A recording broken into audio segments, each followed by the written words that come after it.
2 weeks ago, we saw Ventus Will launch some guy to loser's bracket as they advanced. Then it was Greninja reading and punishing Crunchbat's mighty Mewtwo to snag a spot in Winners Finals. A tightly contested Winners Finals saw Greninja come back and put away Ventus Will. But in the Losers Final, some guy showed that what Pichu lacks in weight, they more than make up for with heart, climbing all the way back to Grand Finals. And not even a late counter pick by Greninja could stop some guy in the destructive force of nature that was Pichu. Today, it's double the action as the Super Smash Bros. Ultimate North American Online Open May 2020 continues. And happy Sunday. Welcome in to the Super Smash Bros. Ultimate North American Online Open May 2020. I'm your host, Jordan Kent. Today, we will be breaking down the finals action for Regions 5 and 6, the East Coast. And joining me for all the fun today, two of the finest casters in all the land. Let's start to the right. She's the queen of the edge guard. We have Vicky Kitty. And Vicky, we had a lot of fun a couple weeks ago. What are you looking forward to today? I'm looking forward to a potential another grand finals reset. I mean, after what we were able to see from some guy, we saw that it was anything is possible. I mean, he was able to bring it back. And now with the competition heating up going into the next two regions, who knows what we have on our hands, Jordan? And up above me, a man I would pick for 2-on-2, whether it was Hoops or Super Smash Bros. Ultimate. My man, E. We got some really talented players joining us here today. No doubt about it, man. Dialga is actually the guy who kind of draws my interest right away. I'm looking at his run in the last round to qualify. He actually beat DT Foe, who, as you remember, in 2019, he actually won a Smash Bros. Open himself, competed in that 3v3 team at E3 as well. So that's definitely some royalty he took down on his way to get into this spot. Well, once again, we have our top four players from nearly 2,000 participants over the qualifying rounds. We will find out who will be the winner today and what's at stake. Well, our winner will go ahead and take home a download code for the Super Smash Bros. Ultimate Fighters Pass Volume 2, the Splatoon 2 game, and the ARMS game. And here we are at the bracket. We have 7 Justin, the Spider 213, 9, and Dialga. And Vicky, we just heard EE talk about Dialga and the royalty they defeated to get here. But how about 7 Justin using 5 different characters on their way, going 2-0 through the region bracket? Yeah, we saw him play a plethora of characters, mostly sticking to Cloud, but seeing that he was able to rotate between Daisy, Lucario, even more Mii Swords Fighter, and Pac-Man, these are characters that you don't really get to see too often, and the fact that he was able to utilize the fact that Smash Ultimate has so many characters to counterpick other characters, he really took advantage of that, and I wouldn't be surprised if we're going to see 7 Justin use that similarly going through this bracket. Yeah, a lot of different fighters we'll see today. Let's go ahead and buckle our seatbelts and go through the rules here. 4 players, double elimination bracket, as you see here. Best of 3 games wins the match. No items, smash meter, and a random stage selection of 8 curated stages. It'll be 3 stocks. And hey, listen, if you got to watch Andy, it's 7 minutes per game, of course. Now, Vicky, you continue to talk about the fighter diversity, and you touched on, sure, you might go with a different fighter, but it's also a different play style if you go with a counter pick. And that might be the theme of today is a lot of the players we're seeing here have gone with counter picks. And a lot of times it's a different style, not just a different type of fighter within that same style. Right. I mean, he's going to be facing off against the Spider, which we've seen him play Toon Link throughout the bracket, and preferably between Toon Link and Cloud, since we've seen 7 Justin use Cloud more than anything. It's a little difficult to give Cloud, especially when it comes to getting frame perfect by the ledge on Wi-Fi. So the Spider, as Toon Link, he has to take advantage of his projectile utility going into that matchup, because Toon Link does struggle on getting back onto the ground against a character like Cloud. And you look at confidence and momentum. We saw it 2 weeks ago with some guy in Pichu coming all the way back out of losers bracket to reset things in grand finals and take the victory.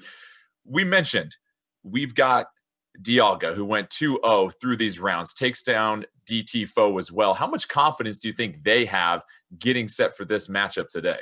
Well, you look at somebody who, D2Fo, who's been in that situation before, for Dialga to take him down, that's a huge confidence boost. I've always said, knowing your matchup utility, that's all very important. But you have to have the confidence to put it all into play and all into effect. So for him, I'm coming in this bracket, I'm thinking, you know what? I got here 2-0 everybody. I'm going to do the same thing. All right, well, let's go ahead and get you set for our action here. We've got, like we said before, the top 4 players out of nearly 2,000 participants. Our first round matchup will be Seven Justin versus the Spider 213. And we've talked about different fighters that we're possibly going to see here. And Vicky, a lot of times it's that first match. If you can take that, you put a lot of pressure on your opponent as you get set to roll here. I mean, Jordan, as you mentioned, it's 2 out of 3. So if you have Seven Justin out here taking the first game, that's going to be the Spider's chance to try to really clutch out the opportunity to make the comeback versus him. And as he's been playing mostly Toon Link, Seven Justin has that arsenal of characters that he could really resort to counter pick against the Spider if he opts to go for another character that isn't Toon Link. And EE, with that counter pick, is that a you thing or a me thing oftentimes? Are you looking at what the opponent's doing? Or are you thinking, all right, there's something with my play style that might better help me this next matchup? I think it really comes down to the fact that you're able to kind of identify what went wrong in the first match if you happen to drop it. And if you have somebody in the back pocket, you think maybe somebody a little better at rush down, somebody's a little better at zoning, you can kind of pull them out if you're confident enough. With your character's capabilities and stuff like that. So I did notice too that the Spider actually had Cloud and Mario in the back pocket as well. So he's got some options too. All right, well, let's go ahead and get things rolling here. And already a bit of a surprise here. We've got Mario being played as by the Spider, and then Seven Justin going with Crom here. Vicky, your thoughts on this matchup? Well, now that the Spider is opting to go Crom, it could be a little tricky because the Spider is going to be able to utilize Mario's cape to flip over Justin when he has to come back from the recovery. But right now, Justin actually having the stage advantage, putting himself now by the corner, though. The Spider, you saw him trying to go for the grab to immediately throw him off stage because that's where Crom actually is at that disadvantage state where he has to watch out at getting gimped. He doesn't want to get reversed when it comes to trying to recover back. And such a good point because EE as Crom, you have to have stage control. You do not have that many recovery tools. You're fast, you're aggressive, you can create a lot of damage, but you gotta stay on the stage. It's kind of crazy the fact that you can do so much, you have so much control, but if you get off one time, that can essentially end your stock. However, you see right there, Seven Justin actually taking advantage of the fact, okay, I got this guy off the stage this time, not gonna allow him to recover stage. And you have to make those kind of plays simply because of the fact that if Mario is able to essentially continue to get you off and put you in those uncomfortable situations, that stocks just fall like flies. It's crazy. You see the up B from Mario, such an efficient out-of-shield tool by him. But here's Mario in that edge guard situation, unable to capitalize. But then Mario taking the first stock off of Seven Justin. And already you see Mario here, Vicky, a very well-rounded character with a lot of tools to handle a lot of different matchups. Yeah, Mario's one of those characters that he could really kind of cover a lot of the options that Crom has, especially since he's constantly jumping into you with his sword. The up smash out of shield that you saw from the Spider, you saw he was trying to cover with Seven Justin's ability to jump by the ledge, but now utilizing these up Bs out of shield, trying to shut down Seven Justin. But Seven Justin here, he does have the lead, and he's consistently putting Spider off stage. Mario getting back up on stage. The Spider, a couple of juggles in mid-air, and we're both fighters at 2 stocks here. The Spider trying to hang on, and we see right now Spider doing a better job of staying in the middle of the stage here, EE, and that's what you have to do against Seven Justin, keep him on the ropes. Absolutely agreed. And Mario, I mean, he's such a strong combo character, right? So you're able to just play it patient, find that one opening, or hey, in that case, he'll just jump into you and give it to you. You see that F smash coming from Mario to go ahead and take the second stock off of Seven Justin. Nice recovery by the Spider, trying to get a little bit of a head start here before they get to their final stock. This is where we really see the separation in these games here, Vicky, that 2-1 stock situation. Although Mario could put the feeling of fear into Cromwell, especially when he's off stage, the one thing that Mario does struggle against is swords and in just trying to get into that personal space of Crom. And since he does hit extremely hard, you don't want to make those mistakes, but you could already see Seven Justin putting himself back on the map despite taking that 30-50% lead, though, coming in from Spider, being able to extend that lead as much as he can. Final stock in this first game between the Spider 213 and Seven Justin. Who's going to go ahead and take the first game in this best of 3 match? And EE with Crom, you don't have to worry about a sweet or sour spot. You just have to get in close and utilize that disjointed hitbox to create a little bit of space against Mario. Absolutely. And, obviously, as Vicky alluded to, that is one of the types of fighters that really Mario struggles with so much is those swordies. And this wasn't necessarily the swordie I was expecting. I was expecting the Cloud, but unfortunately, you see both Cloud and Crom sharing similar weakness in that recovery. That Flood going to easily take that stock off. And you made a really good point there, EE. You can look at all the strengths that Crom has, but you have to utilize the stage control, Vicky. And when you get knocked off stage, you don't have a lot of creative options to get back on. And we see Mario wisely utilize that flood to push Crom away. That up B, not enough to get through the water. And already we have our first game being taken by the Spider 2-1-3, Vicky. Yeah, and the thing is, between the cape and the flood, Mario has those tools to be able to push Crom off and push him into that disadvantage. Similar to what EE said, it's the same problem that Cloud actually faces by the ledge. And now going into this next map, I would not be surprised if we're going to be seeing Seven Justin switch it up from the fact that he goes Cloud or goes from Crom to Cloud, or perhaps one of the other fighters that we saw him use between Daisy and Pac-Man. Yeah, we know that Seven Justin has a lot of different fighters that they can choose. And you look at a situation, this is what we talked about, EE. You get a chance to sort of feel out your opponent the first game, see what they're going to try to do with their play style. Have you conditioned them in any way? But so much of this game, so much of it comes down to, yes, your individual skill as a player, but you have to be able to read and react to the tendencies of your opponent. Oh, absolutely. I'll tell you one thing. I had to react to the fact that he brought up the Crom. I was not expecting that at all. That was not on my notes, my sheet or anything, nor was Byleth. He just got this Fire Emblem fixed right now. But I mean, hopefully it's going to be enough to at least carry him to a game 3. And as you mentioned, the Fire Emblem fix is on. The Spider going to go ahead and take on a second character from the Fire Emblem roster. You've got Byleth, obviously one of the newest characters, newest fighters to join this roster here, Vicky. And what have we learned from Byleth that we've seen them in more and more competitive situations? When it comes to Byleth, the trade-off for her power is the fact that she's a lot slower in speed, but if you're going to be doing a get-up attack by the ledge, especially from how far away Seven Justin was, he was able to perfectly time that forward smash, and that's the beauty about Byleth. She keeps you at your toes because although you could get into her personal space, which is what Mario excels at the most, Byleth could completely negate that ability when it comes to feeling like you're safe when you're way too far away.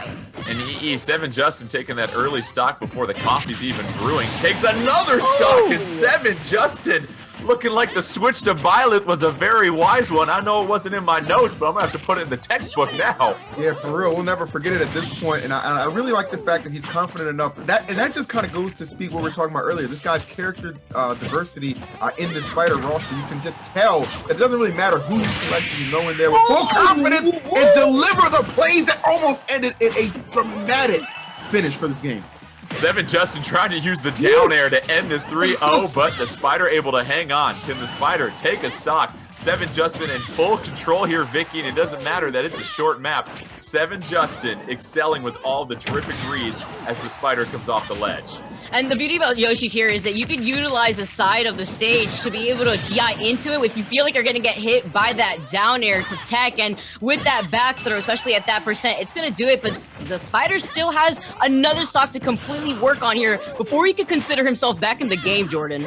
Yeah, Spider trying to get Justin stuck in the web for the second stock to create a bit of a comeback here, but it's been all Seven Justin, however, trying to get out of the disadvantage state here, EE, able to do so, but the Spider gets back on stage, gets back into control. I mean, this is a great stage for Mario to just try and mount some sort of comeback, especially when you think about those, the ability to just hit those up airs in the triplets in general, but the problem he's facing right now is Seven Justin just started off on such a heater, it's almost... Well, okay, hold on.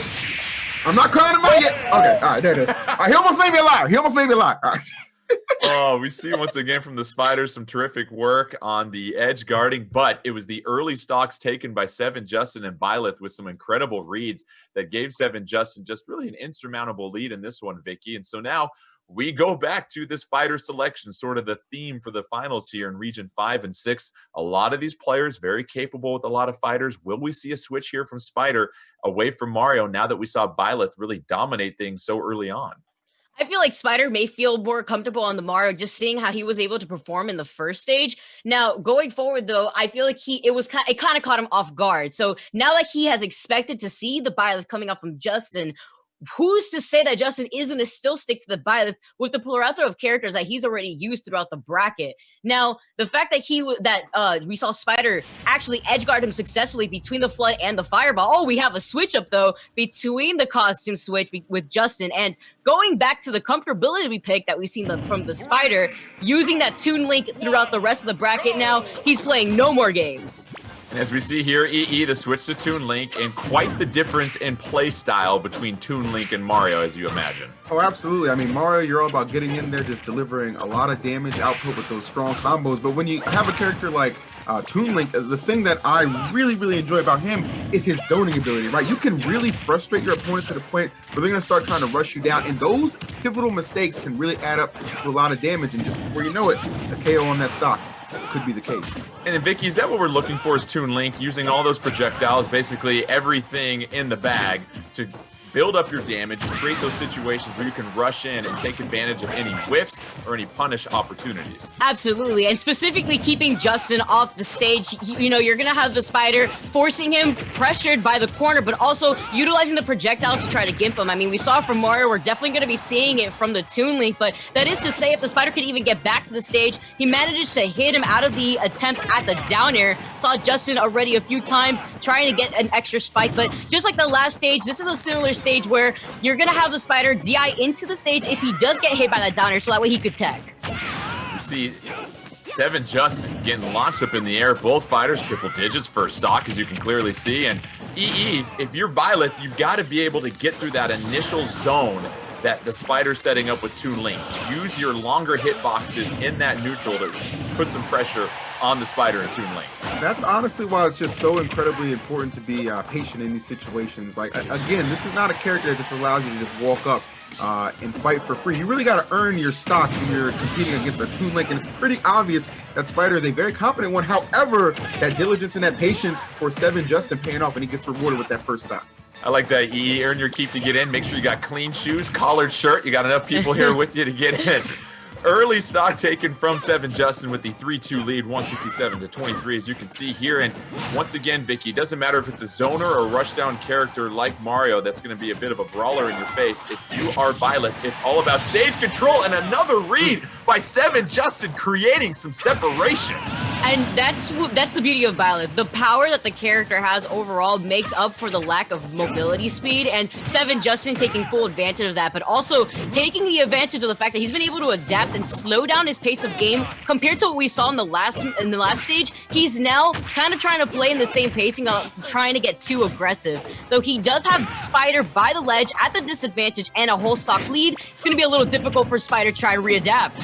Yeah, Seven Justin using that neutral air to really create some opportunities to build up some combos, get Toon Link off the side of the map, and then try to make some correct reads. And EE, Toon Link has to connect on so many different hits, whereas Byleth, if you sleep once, you might get KO'd. Yeah, I'm telling you, Byleth is so deceptively good in the fact that you think that her speed might be a little bit of a disadvantage, but no, it's the power behind the hits that really kind of makes up for it, and that is what the Spider is experiencing right now, and he might be out of here. Yes, sir. There it is, delivered in effect.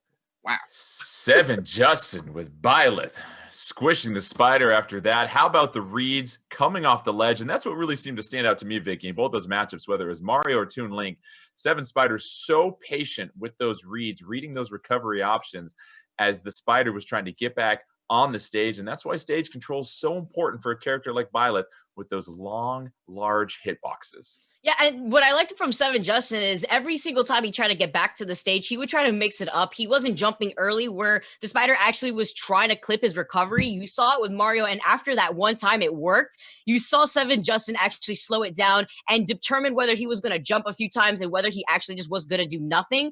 And it really caught the Spider off guard, and that's what you have to do as a character, as Byleth, when it comes to getting back to the stage. You don't really have that much of a horizontal drift, so you really have to utilize the grappling whip that you could get back onto the ledge from such a low vertical ground.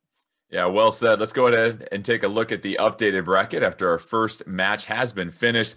Seven Justin taking care of business, moving on to the winners final. That means the Spider 2-1-3 will drop down to losers semifinal.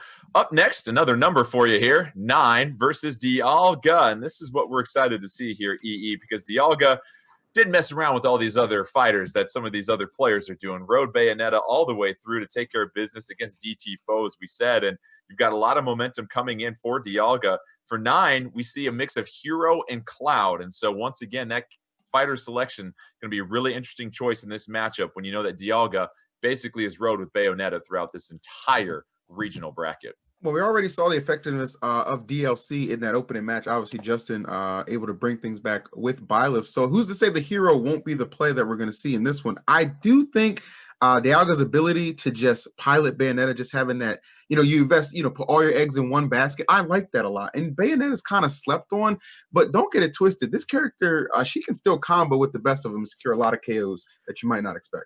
Eggs in one basket. You're getting me hungry already. I thought it wasn't brunch time yet at this point. So as we said before, we're going to have 9 taking on Dialga. And Vicky, even though if you're the Spider, you got knocked out early, that doesn't mean things are over. We saw that with some guy 2 weeks ago, getting knocked out in that first round, climbing all the way back from losers. You figure you have a chance now to sort of scout and watch your opponents and see what you can do to adjust. And as you get set for this next matchup here, as we said, between 9 and Dialga, we mentioned we might see a lot of clouds here. What are you looking for from a Cloud player in this situation? What makes them so good, especially when it comes to playing over the network like this? Well, as EE actually mentioned, when it comes to Bayonetta, she does like to linger a lot in the air to keep you trapped within her witch twist. But when it comes to Cloud, he likes to see you at that disadvantage. Now he's going to be able to utilize the Buster Sword and the gigantic hitbox as it is to keep you juggled up in the air. So if we are going to be seeing the Bayonetta that we've been seeing from Dialga throughout the bracket, and we're going to see the Cloud coming out from 9, I would definitely be wary until when to go up in the air like that, unless you want to try to overcommit, or else you're going to find yourself taking a lot of damage and get put immediately into the disadvantage. In EE, we saw a real shift in the strengths and weaknesses of Bayonetta in Super Smash Bros. Ultimate. What stands out to you about her kit in this particular Super Smash Bros. Ultimate game? Well, I think the one of the main things is what she can really get off when she does have you in the air, because as Vicky said, she likes to hover in the air. Well, usually she likes to take you with her. However, in this iteration of Smash, it doesn't necessarily result in a stock loss. So that's something that a lot of people have appreciated. And her witch time as well. That's a little more balanced now. So when you look at these Bayonetta players, they've really had to adjust their gameplay. But one thing that's still so key is good fundamentals. And obviously it's been enough so far to carry Dialga to this point, considering he's soloed the character. And Vicky, as we look at how impressive all of these players are, yes, you have to have a main. You have to know them inside and out, but you also have to know all your different matchups. So when your opponent is choosing a different character, you need to know how you play well against them.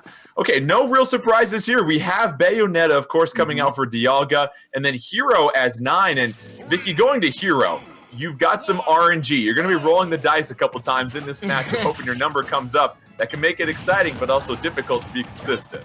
Especially on this map, Town and City is going to allow 9 to utilize just going through the menu and determine what he needs to use and give him that space to get away from Dialga's personal space safely.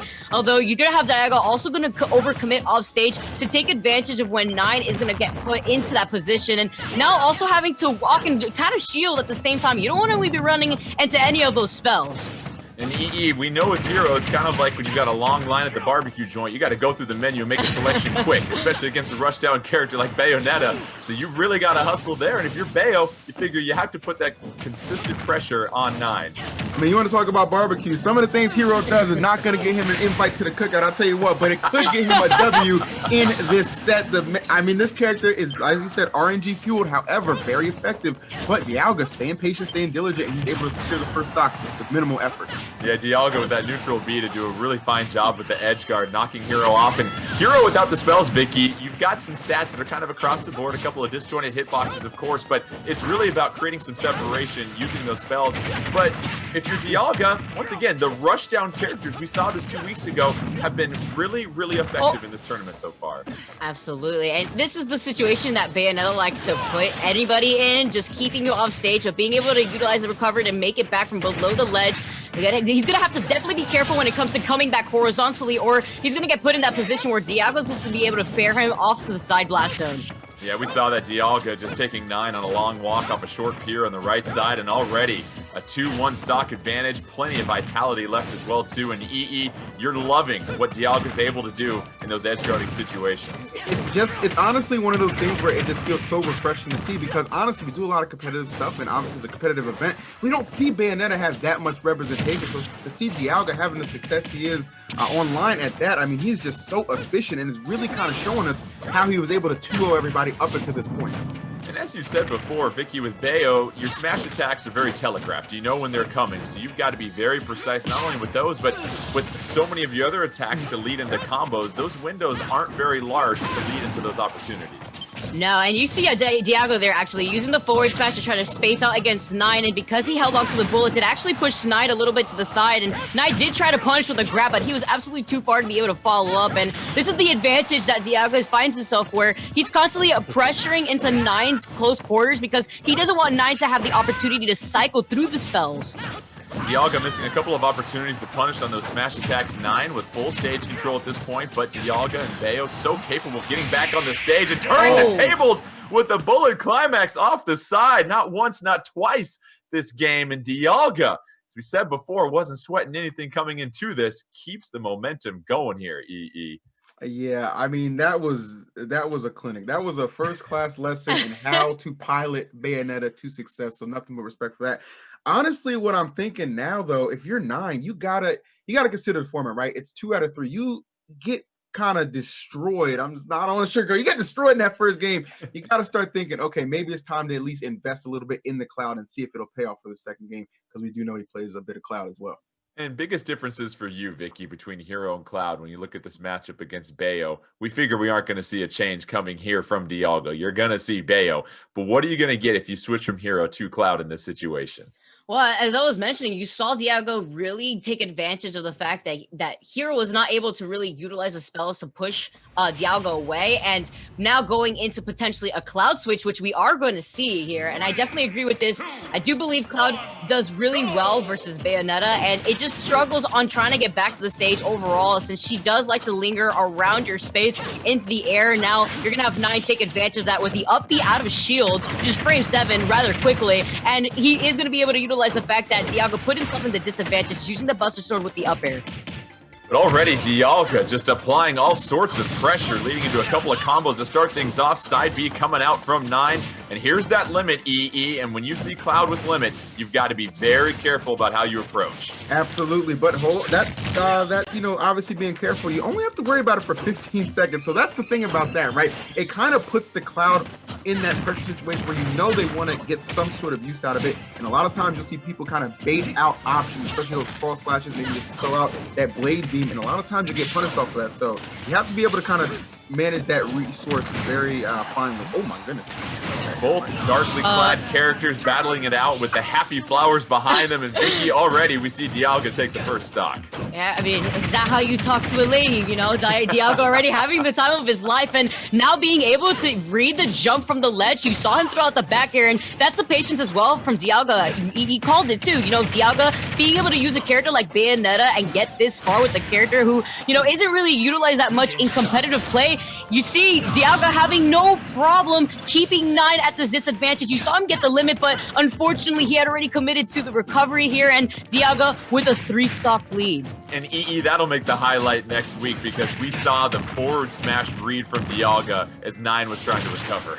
The amount of efficiency, and dare I say a tad bit of disrespect that is being displayed right now from Dialga. He's lucky that school's not in session right now, because that's detention. His ass are all written all over. Come on, virtual school, right? People still sort of do that, but either way, as you mentioned, Dialga in full control. And that platform, Vicky, we've seen Nine land on top of it. You do not want to be there, especially against Dialga, who can do some work in the air.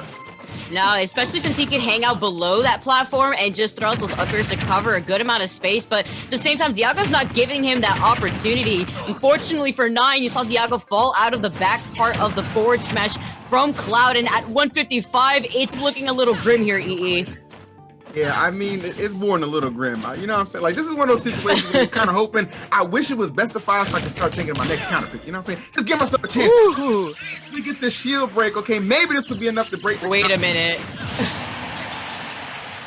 Shield broken. Dialga still 2-1 stock advantage, but Nine is really against the ropes at this point at 164. All it'll take is Dialga to continue to do what they've been doing this game so far. You've got Limit coming out from Nine, so don't say it's over till it's over. But Dialga, we've seen too much and too much consistency as well, too, EE.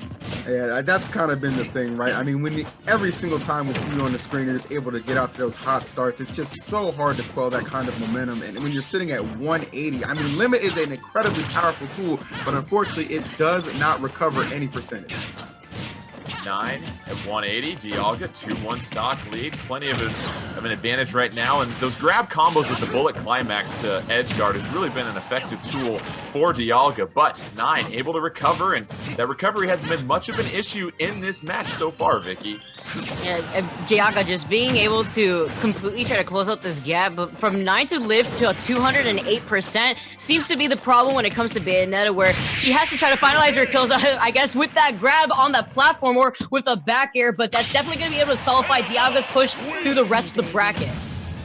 Dialga, another 2-0. No surprise, just like the sun rising up in the morning, something you can always count on, EE. And you said it was a clinic. And what really stands out to you about the way that Dialga is utilizing Bayo and Bayo's strengths? Because it seemed like regardless of the counter pick, Nine had no success whatsoever, really just making it much of a match against Dialga. Well, there's one thing you can't counterpick, and that's a strong neutral. And I think that's what Dialga really brought to the table. So that's why you see like a character like Bayonetta, who's not necessarily regarded in high regard with some of the other ones. When you're able to just apply pressure like that and do it confidently too, you saw a lot of those reads he's making, just kind of picking up on a lot of those subtle differences that you saw. He was trying to switch it up a little bit. But the fact of the matter is, when you're getting rushed down like that, Dialga's just like, I'm in firm control. I have no reason to take my foot off the gas. And he did not. Ran that man over. All right, let's go ahead and take a look at the bracket after that last match here between Nine and Dialga. Dialga advancing with not really breaking much of a sweat either. And so that'll go ahead and set our winners final. Seven Justin versus Dialga. Our loser semifinal, the Spider 2-1-3 versus Nine. Don't forget, all of these matches are best of 3. And so you really got to get out to that early start. As we mentioned, Dialga keeping the 2-0 train going. And so up next, it's going to be really interesting to see what we're going to see from this fighter choice, because once again, the Spider 2-1-3 able to choose a lot of different characters, and Nine we saw with Hero and Cloud. And so you've had a chance to see each other play as well too. Vicky, is there any scouting that goes in? You've done a lot of these major events, and when you're not playing, are you supposed to be doing your homework? Or are you supposed to be catching up on some Z's at that point?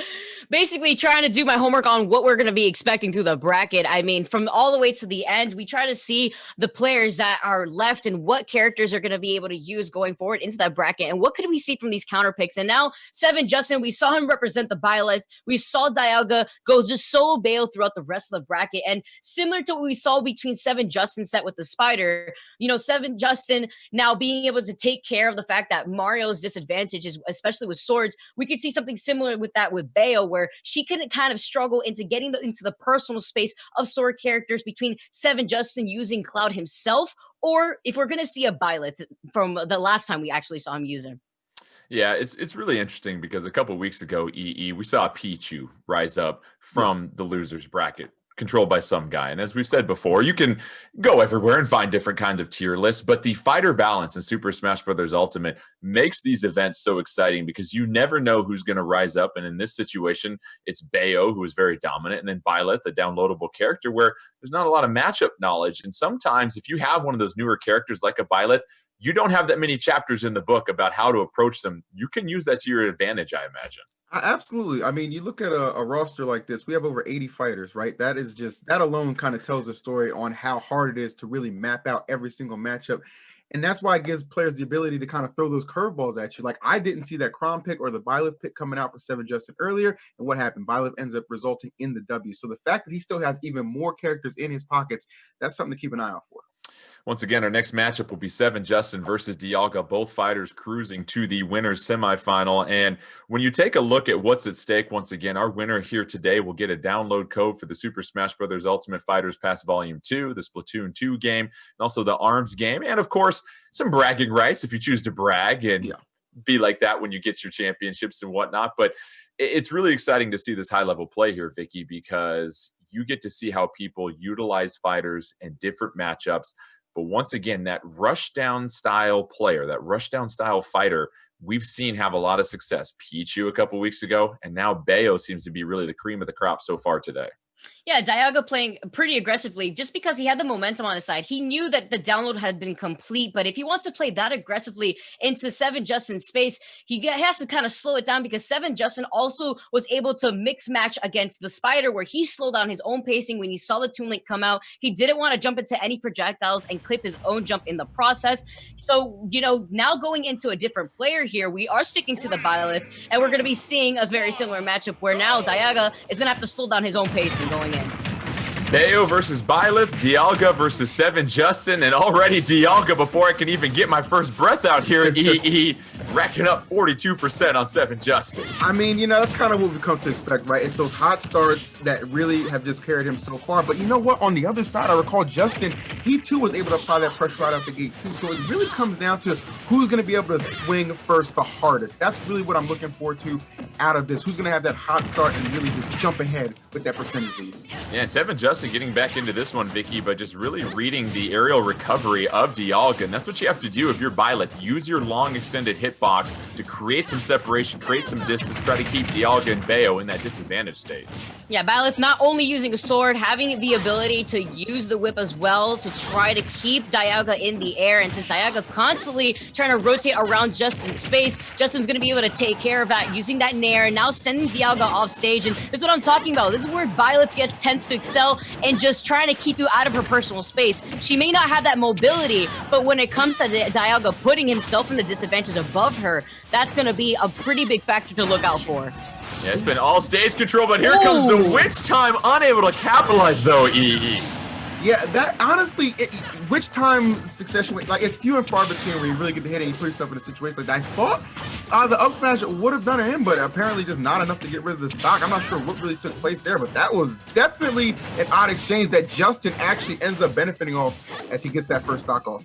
Yeah, and lots and all that excitement was Seven Justin taking that first stock. And Vicky, one thing that stands out to me with Byleth is the options for recovery. We know that up B can be utilized a lot of different ways to recover from different angles. That's going to make it much harder for Dialga and Bayo to read those recoveries like they did in the last couple of matches. Yeah, as you saw right there, actually, Seven Justin, the few times in the last match where he actually mixed up his own way of getting back to the stage, now mixing it up around Dialga, where Dialga actually has way more tools to try to deal with that offstage pressure, now taking care of Seven Justin's first stock. Despite this disadvantage that he's at 77% his second stock, it's a little tough as Seven Justin's been doing a really good job at being wary of Dialga, trying to really overextend off stage and try to gimp him.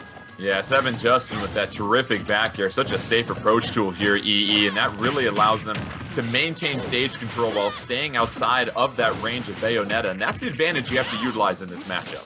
Well, absolutely agreed. And another thing, too, you got to consider the fact, okay, yes, I'm down in percentage, but there's plenty of time on the clock. There's no need to rush anything, but in your efforts to go ahead and rush down and maybe make up some of that damage, you leave yourself just a tad bit exposed, and Byleth having no trouble taking care of that stock. Seven Justin, 2-1 stock advantage, trying to be the first person to take a game from Dialga. Dialga, though, trying to hang on, already has Seven Justin in triple digits. A quick KO here would quickly even things up after Seven Justin has really been in control for most of this game. Seven Justin, though, Vicky, that nair, as you mentioned, such a really useful and diverse approach tool. But how about that stock from Dialga, Vicky, to even things up? Yeah, evening it up, and now Dialga back in the game here with that down air. Seven Justin being able to utilize that nair that you were talking about out of shield and getting the grab forward. Doesn't want to DI right in, or else he's going to get faced with another fear, but unfortunately falling to his demise. Dialga unable to get back into the stage. EE, what did we see right there as they tried to get back on stage? Because that isn't like Dialga to mess up like that and get a gimp early on. Not at all. Like you never really see Dialga, somebody who we've just obviously has been proven to be quite sick at this game, just kind of running out of resources. But I do credit the fact, the pressure was not letting up, right? That's something you have to keep in mind as well. So you're thinking, all right, I'm going to get back to the stage. I'm going to be able to just kind of do some of my Bayo combos, just start to accumulate more damage. But no, you're thinking one step too far, bro. You got to get back to the stage first, man. Just ran out of those options, just plummeted to his demise on that exchange. So Seven Justin taking the first game off of Dialga. Now Dialga back up against the wall, down 0-1, trying to get back into this one. We saw Seven Justin really control the stage. We got more platforms popping up here as well too. What adjustments do you see here, Vicky, that you'd like to see Dialga make in order to be in more control of this match? I would say utilizing these platforms is going to be his best bet. He doesn't want to be hanging out he doesn't want to hang out above Justin too much. We saw that Justin was able to shut him down with these nairs. Now being able to close in that gap with the grab, and you can actually see that coming up from Dialga right now, actually. Just using the platforms to force 7 Justin to come to him. And because Byleth does have that lack of mobility, it's going to be a little bit more difficult for 7 Justin to maneuver himself around. But now with the platforms out of the picture here, the pacing of the match is definitely going to change. Yeah, and EE, it seems like if you're 7 Justin, you have to find any way that you possibly can, and there's the witch time, making things work for Dialga, taking the first stock in style, my man. And hit him with that Mayweather hate, you know what I'm saying, that hate maker. You can just tell, man, the punch is coming through, and that's kind of what we expect from Dialga at this point. So more of a familiar start that we're getting right off the bat, really trying to make up for that unfortunate SD we saw in the first game, but he is back at it. 2-stock lead with efficiency at this point, my friends. Yeah, Dialga dancing off the stage to go ahead and claim that second stock from 7 Justin. Now 7 Justin in a really difficult situation. It seems like Dialga has made the necessary adjustments here. And Vicky, it's 7 Justin's inability to break these combos from Dialga. They're just so efficient. You have no reaction time to get out before you're taking 30, 40, 50% damage. We're seeing the Dialga versus 9 match currently, where Dialga is now pushing full force, holding forward because he has that momentum on his side now, being able to bounce off the stage to avoid that forward smash attempt from 7 Justin. But because Dialga was able to utilize the witch twist off stage and actually gimp 7 Justin as he was trying to in that first game, now he has such a significant lead. It's going to be almost a wrap here for 7 Justin if he tries to see himself back in the game. Yeah, 7 Justin really going to have to play nearly a perfect game to get back into this one. Dialga, as we said, just so efficient early on with those combos, with those edge guards as well, too. And EE, in these situations, I mean, you've seen them time and time again. You can't overthink things. If you're Dialga, just keep doing what you're doing. Don't create any silly mistakes, and just continue to be the technical player that you are. As Dialga quickly evens things up 1-1, putting on yet another clinic, my friend. It's very rare you see a player as sound as Dialga drop an advantage and a lead like that. I mean, 3 stocks, even at that higher percent, like it's going to take so much on Justin's end just to get it done. But honestly, at that point, you kind of maybe just accept defeat and say, okay, I have the counter pick advantage going into the next game. Let me save my energy for that and maybe even mix it up a little bit, because if the Byleth has any kind of, if anything holds similar to what we just saw, you might want to switch off that roster. And you do have the character knowledge to do such a thing. Yeah, you really do. And Vicky, we just saw that with Byleth, you've got some extended hitboxes, as we've mentioned before. But once you can get inside those hitboxes and create that pressure, it seems like Bayo had the frame data and the aggressiveness to really take advantage of that up-close brawling style play that we saw. And it was really 7 Justin just being bopped around in the air for the majority of that game.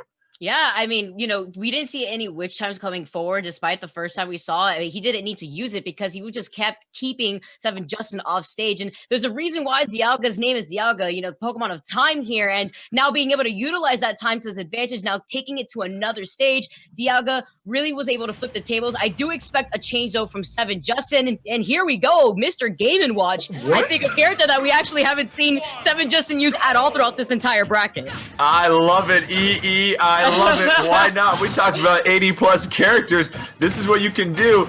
All right, take me through the mind of 7 Justin. You all of a sudden go from Byleth, one of the newest characters that have joined this roster, to now Mr. Game & Watch, historically the oldest fighter when it comes to Nintendo lore. Yeah, it's interesting because, obviously we know how he piloted Cloud to get to this point. We've seen Chrom, we've seen Byleth, so we seem to have an affinity for the sword characters, but then you just throw out Mr. Game & Watch in what is what easily your most important match to this point, winners finals, game number 3, trying to get the grandest victory. You must have a lot of faith in this character, so I'm very invested to see what we're about to see.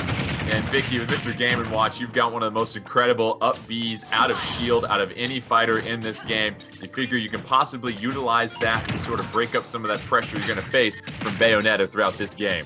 Yeah, we could also play in this matchup the floor is lava, because Mr. Game & Watch also loves to use that up B out of shield to try to contest Dialga, just trying to push in with a witch twist instead to prop up 7 Justin with that ability to utilize that great recovery. Now he's going to keep Dialga off the stage. You saw him try to go for the attempt on the back air. unfortunate little flub right there, using the hammer by accident as he does try to get back onto the stage. And you see him try to also use a down smash, which actually grounds the opponents, that he can just follow up with a forward smash. And a character as light as Bayo, you could kiss your stock goodbye, especially at 103, but that's going to be a kiss goodbye to 7 Justin stock, as Mr. Game & Watch is considered one of the lighter characters on the roster. As you mentioned, that lightweight for Mr. Game & Watch means as soon as you see triple digits, the light is green for Dialga and Bayonetta taking that first stock. But we mentioned up he had a shield for Mr. Game & Watch, but EE, we saw that a few times, that witch twist coming out of that shield, leading into a lot of those combos. Oh, absolutely. A lot of times that's just kind of a get out of jail free card, something that Bayonetta can really kind of hang her hat on for sure. And the efficiency as well between both of these guys that we're just seeing right off the gate. Again, when you are in a situation where you have this much on the line and you're essentially bringing out a fresh character we have not seen to this point. Oh my goodness, we're not going to see that stock for too long. My man went all the way up and just took off with it. Earn supply miles while you're up there, Chief. Climbing the ladder, Dialga once again. Not slowing down at all. The witch time connects. It's going to lead into another combo leading off the stage, and you know you're in trouble when it's Dialga just relentless off this map. And this is what it is, Vicky. Doesn't matter what character you choose, Dialga will adjust and continue to apply that pressure. And Dialga unfazed with the Nair, actually being able to clip out of the Witch Time. Still continuously using the Witch Time as the time does tick away the more you try to use it. And now being able to say almost, you almost got it right here with 7 Justin still living at 140. But as Game & Watch, that may not be for very long. 7 Justin truly against the ropes here, and all it is just Dialga and Bayo taking you up to the rafters, trying to hang you like a banner at this point to go ahead and close this out here at EE. And really the stage control and just the dominance in the air led Dialga to another victory in this match. It was 2-1, so credit 7 Justin for taking a game, but it's Dialga that'll go ahead and move on to grand finals. Yeah, at that point, I mean, I know my man's name is 7 Justin. I feel like he plays at least 20 fighters. It don't matter. It don't matter the whole roster of Dialga at that point. He would not be denied. That was an absolute blowout victory, and big ups to him. He definitely earned his spot in grand finals. Dialga taking care of business against 7 Justin. Let's go ahead and take a look at the updated bracket as we continue to march along in our top 4 here out of Region 5 and 6. As we mentioned, the East Coast, out of nearly 2,000 fighters, this is the cream of the crop. 7 Justin will go ahead and drop down to losers final. That means up next we have the Spider 213 taking on 9, and really it's going to be who emerges out of the losers bracket to try and challenge Dialga. Dialga losing their first game, but whoever comes out of this losers bracket will have to take an entire match from Dialga. We've seen it happen. We saw it happen 2 weeks ago. Let's see if the Spider 213 or 9 can get the comeback going here. And recalling their matchup here between the Spider and 9, we saw 9 go with Hero and Cloud, and then the Spider going with Mario, switching to Toon Link here. We really haven't seen a ton of success here, Vicky, from those zoning characters. It's really been that rush down aggressive player that has really had the upper hand over the last couple of weeks. But if your zoning character is Toon Link against these rush down characters, what are you looking to try to utilize to slow down and relieve some of that pressure? Well, slowing down would be in the favor of 9 since, 9, because he would be able to utilize Hero's menu so that way he could actually have the time to find out what he needs to use in that moment to keep himself in the advantage state. And since the Spider playing Toon Link, he could use those projectiles to close in that gap, but he doesn't want to give too much of that time to 9. And EE, we saw Hero really didn't get a chance to utilize too many of those spells to go ahead and turn around the match. And against someone like Hero, you do want to apply that pressure. You don't want to give them time to use those options and space you out. And so it will be really fascinating to see what happens here as we get set for this losers semifinal. We're going to go ahead and take a quick little break here, but we'll be back with more action in the Super Smash Bros. Ultimate North American Online Open, May 2020.